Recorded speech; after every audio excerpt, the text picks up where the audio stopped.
Okay, so working a little bit on Trumpeter's 32nd scale F-14D. Now I started working on this about 6 months ago. So many issues and frustrations. I just put it away, put it in the attic because the box is so big, and kind of forgot about it. Thought I'd pull it out, have a little bit more of a go at it, and it's not great at all. It's pretty much a pig of a kit. So as you know, people on the channel, I built tons of these Trumpeter 32nd scale kits, the MiG-29, the Harrier, the EA-18G. They're all went together. Don't work. Well, think of it perfectly. There's some filling and some issues and fit issues, but basic modeling skills, put them together. Some accuracy issues, but hey, it looks great on the shelf. So not a biggie. Again, it's one of my favorite aircraft, the Super Tomcat. Looking forward to building it, and even just what first 2 pages in the instructions.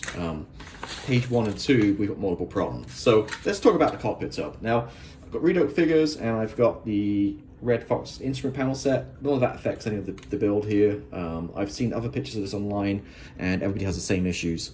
Firstly, as you can see up here, there, and on the other side, I've got some plastic card because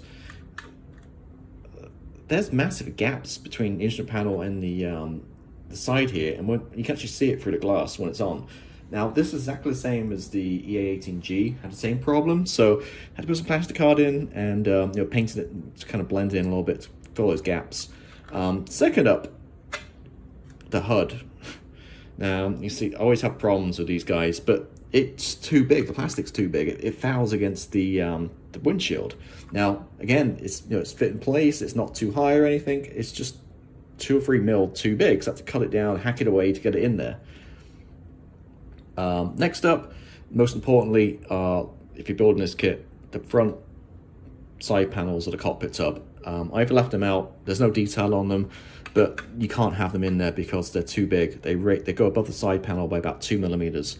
And what's going to happen is when you add the side panel here, which sits flush along there, this is a step, a 2 mil step, so it's not going to fit, and then the canopy's not going to fit, and you got a knock-on issue. So leave those off. Again, you're not really going to see much inside it, just so you can fit this guy on, and it fits into place.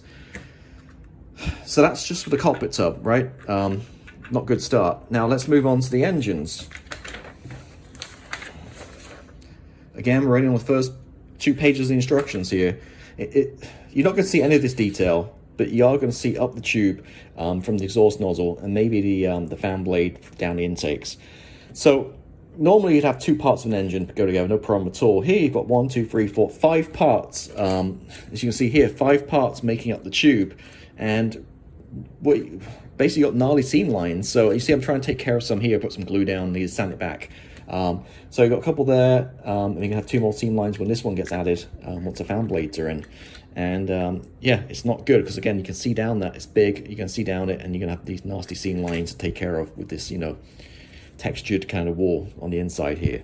So just words of warning here, it's not a great kit. Like I say, I've some of these Trumpeter 32nd scale kits, especially the MiG-29 was actually really nice, no big issues, but for some reason this F-14D, which is not one of the oldest, it's one of the newer ones, it's just not a great kit at all thus far. Yeah, so working at little pieces here and there, my patience lasts, but it's a challenge to get things together, and you've got to beat it into submission pretty much.